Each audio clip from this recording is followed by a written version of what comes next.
आज हम आर्ट्स वाल बुक की जो हमारी आपके स्क्रीन पर नज़र आ रही है, आज से हम इसके वीडियो लेक्चर स्टार्ट करते हैं। 250 वीडियो का हमारा टारगेट रहेगा इस बुक को पूरा करने का। आज उन 250 वीडियो का पहला लेक्चर होगा और उन बच्चों के लिए जिनका मैथ्स बहुत कमज़ोर है उनके लिए ये वीडियो और ये कोर्स रामबाण सिद्ध होगा। तो वीडियो को स्टार्ट करते हैं और आज नंबर सिस्टम के बिल्कुल बेसिक टर्मिनोलॉजी समझते हैं, कुछ वर्डों को, कुछ हम क्वेश्चन लगाएंगे अबाध संख्या से जुड़े हुए।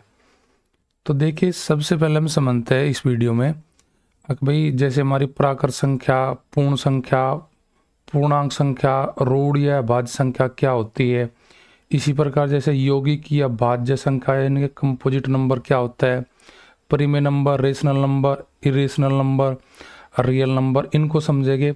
उसके बाद फिर हम थोड़ा अभाज्य का कॉन्सेप्ट आपको बताएंगे, कौन सी संख्या अभाज्य है, ये फाइंड करने के लिए क्या रूल होता है हमारा। तो देखिए, वीडियो को स्टार्ट करते हैं। प्राकृत संख्या यानी कि नेचुरल नंबर। बेटा, नेचुरल नंबर वे होती है जो सभी हम गिनती में संख्या यूज करते हैं, जैसे हम 1, 2, 3, 4, ये सभी अपने आप में कौन सी नंबर है, प्राकृत संख्या है। तो ये सभी हमारी एक से जो शुरू होकर अनंत तक जो संख्या जाती है उनको हम बोलते हैं नेचुरल नंबर।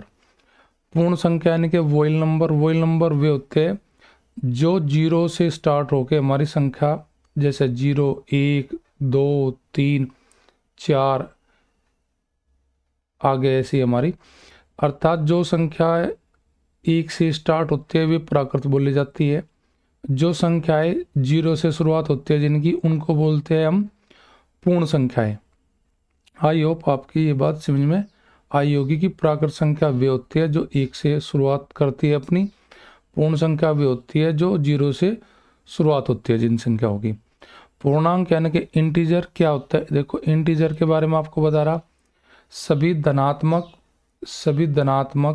प्राकृत संख्याएं, धनात्मक प्राकृत संख्याएं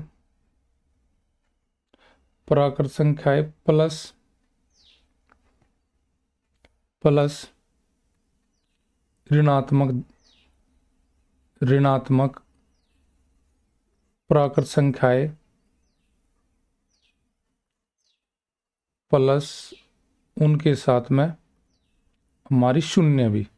अर्थात अगर हम पूर्णांक संख्या देखें तो ना बोल सके हम 0 से बाद में जो प्लस 1, 2, 3, 4, 5 ये, और साथ में 0 से पहले जो ऋणात्मक हम लिखते हैं -1, -2, -3, -4, ये सभी संख्याएं हमारी मिलकर पूरा ये ग्रुप हमारा बोला जाता है पूर्णांक संख्या यानी कि इंटीजर।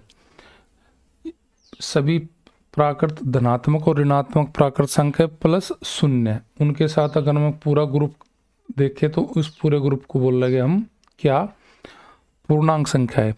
इसी प्रकार रूढ़ संख्याएं बोले या अभाज्य संख्या बोले, उनको हम इंग्लिश में एक वर्ड देते हैं प्राइम नंबर। प्राइम नंबर हम सभी को पता है वे संख्याएं होती है जो स्वयं से या एक से पूर्णतः व्यक्त होती है, बाकी और किसी भी संख्या से पूर्णतः व्यक्त नहीं होती। या फिर दूसरे शब्दों में कहते हैं वे संख्याएं जिनका हमारा गुणनखंड केवल मात्र 2 गुणनखंड होते हैं। जैसे हमारे अभाज्य संख्या में सबसे पहले अभाज्य संख्या हमारी 2, 3, 5, 7, 11, 13, ऐसे ही 100 तक, 100 तक हमारी टोटल 25 पूर्ण अभाज्य संख्याएं होती है हमारे पास। 1 से लेकर अगर 100 तक हमें पूछे कितनी कुल अभाज्य संख्याएं हैं, वे हमारे पास 25 है। तो अब आपको समझ में आएगा, प्राकृत संख्या जो 1 से स्टार्ट हो गया हमारी होती है। पूर्ण संख्या जो 0 से स्टार्ट होती है, 0, 1, 2, 3, 4। पूर्णांक संख्याएं क्या होती है, सभी धनात्मक प्राकृत संख्याएं, सभी ऋणात्मक प्राकृत संख्याएं प्लस उनके साथ शून्य भी। तो ये जो हमारा ग्रुप होता है इसको हम बोलते हैं पूर्णांक, इंटीजर हमारा बोला जाता है। तो ये बारीकी जो चीज़ है इनमें बहुत सिली मिस्टेक हमारे हो जाते हैं, कभी पेपर में आती है। मैं आपको बताऊंगा हमारे टेलीग्राम चैनल मैथ्स रिफाइन पे, जो ये मैं यहाँ पे बता रहा हूँ कीवर्ड, ये टर्मिनोलॉजी, इनसे जुड़े क्वेश्चन मैं आपको टेलीग्राम पे आज शाम को डाल दूंगा। वहाँ से आप जाके इस प्रकार के जो क्वेश्चन जो भी प्रत्येक क्लास होगी उसका शाम को आपको अभ्यास के क्वेश्चन जरूर दिए जाएंगे प्रत्येक क्लास के साथ। तो अगला हम देखते हैं यौगिक संख्याएं या फिर हम भाज्य संख्याएं या कंपोजिट नंबर बोलते हैं हमारे। देखो वे सभी संख्याएं जो स्वयं से या एक से के अलावा भी अन्य संख्या से विभाजित हो जाती है उनको बोलते हैं हम कंपोजिट नंबर। जैसे हमारे पास 4, 6, 8, 9, 10, 12 वे सभी भाज्य संख्या जो अपने से सभी संख्या कटती है और एक से भी सभी कटते हैं, पर उनसे भी अलग अन्य संख्या से कटने वाली जो संख्याएं होते हैं उनको बोला जाता है यौगिक संख्याएं या भाज्य संख्याएं या कंपोजिट नंबर हम बोल सकते हैं। परिमेय संख्याएं यानी कि रेशनल नंबर किनको बोला जाता है? रेशनल नंबर उनको बोला जाता है जिनको हम P/Q के फॉर्मेट में लिख सकते हैं और जहाँ पे Q जो होता है हमारा हर वो नॉट इक्वल टू 0 होता है, वे संख्या हमारी परिमेय बोली जाती है। अब यहाँ पे परिमेय संख्या का एक बहुत बढ़िया मैं आपको बता कर जाऊँगा जो क्वेश्चन में पेपर में अगर जो बेसिक तरीके से नहीं तैयार रहता, पता नहीं रहता इस कॉन्सेप्ट का, तो क्वेश्चन में गलती करने के चांसेस ज़्यादा हमारे हो जाते हैं। जैसे हम बोल सकते हैं 5/8, 1/2 हमारी शून्य भी परिमेय संख्याएं है। हम माइनस का ये भी कह सकते हैं कि -8 भी परिमेय संख्याएं है। अब ये ध्यान देने वाली बात यहाँ पे क्या है कि हम 22/7 को भी क्या बोल सकते हैं? परिमेय संख्या। पर हम जो सिंबल अगर ऐसे दे दे पाई का, तो पाई अपने आप में परिमेय संख्या नहीं है। ये नोट करने वाली बात है कि पाई जो हमारी बोली जाती है वो पाई परिमेय संख्याएं नहीं है। पाई जो होती है वह क्या होती है?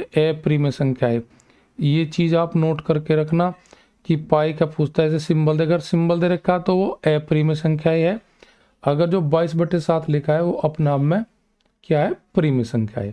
आई होप आपके समझ में आएगा। परिमेय संख्याएं भी होती है जो P/Q के फॉर्मेट में कि भिन्न के रूप में लिखी जा सकती है, जिस भिन्न का हर शून्य नहीं है। ये हमारी कंडीशन होनी चाहिए।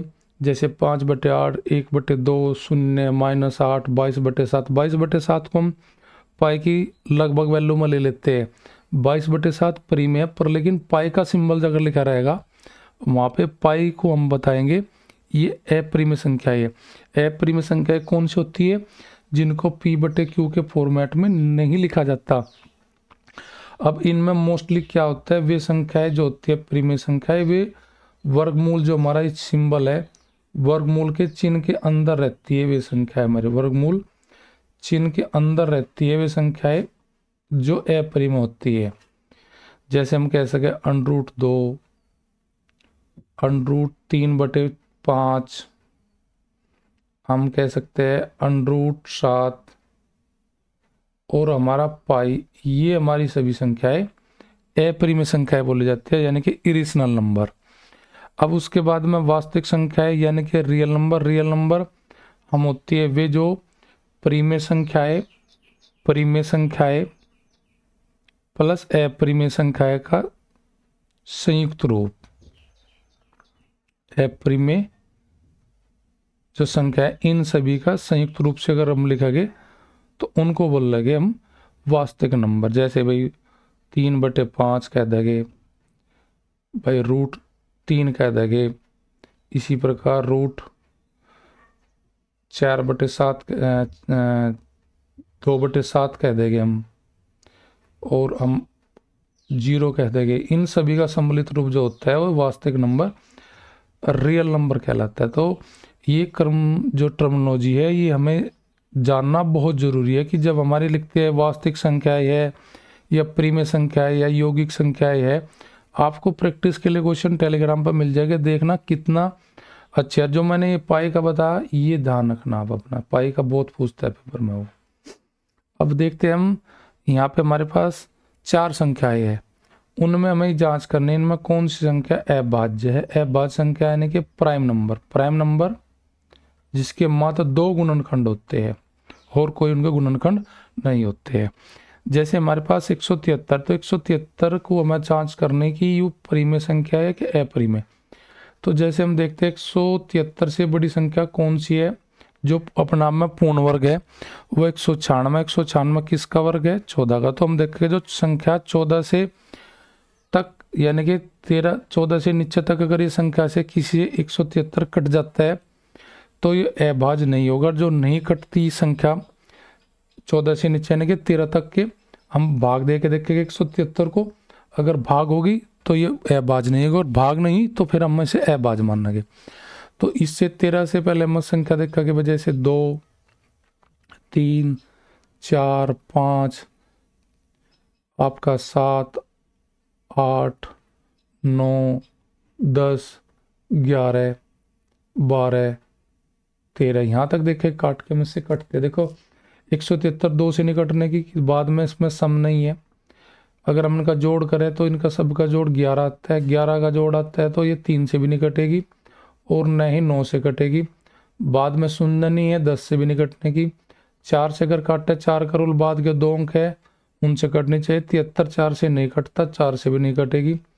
5 का रूल ये होता है कि बाद में शून्य और ये 5 होना चाहिए इकाई अंक पर, ये भी नहीं कटेगी 5 से। 7 से काटेंगे, 7 दूनी 14, बच गया आपके पास 3, 33। फिर 7 से नहीं कटने का, ये 7 से भी नहीं कटने की, ना ही 8 से कटेगी। 11 से देखिए, 11 कम 11 बच गया हमारे पास 6, 63, 11 से भी नहीं कटने की है। 12 से देखिए डिवाइड करके, 12 कम 12 बच के 5 हो गए 53, 12 53 को 12 नहीं काटेगा, इससे भी नहीं कटेगी। 13 कम 13 बच गया आपके पास 4, हो गए 43। तो 43 हो गए तो हमारे पास 43 13 से नहीं कटेगी। तो हम कहेंगे कि आपकी 173 जो संख्या है वो अपने आप में पूर्ण क्या है? अभाज्य है, यानी कि प्राइम नंबर है। अगली इसी प्रकार हम देखेंगे 341 से बड़ी संख्या कौन सी पूर्ण वर्ग है। तो 361 हमारा होता है वर्ग किसका? 19 का। तो 19 का वर्ग होता है 341 से बड़ी संख्या जो होती है वर्ग 361 होती है।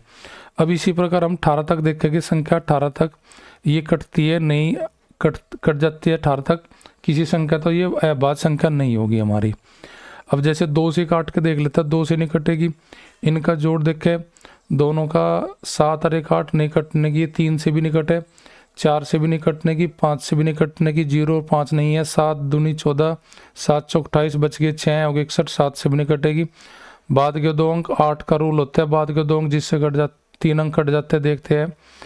8 चौक 32 बच गए, 2 नहीं कटेगी। 8 से 9 30 27, 9 से भी नहीं कटने की, क्योंकि 9 से 9 नहीं कटने की, इसका जो जोड़ है हमारा वो 8 है और 9 के रूल में नहीं आता ये।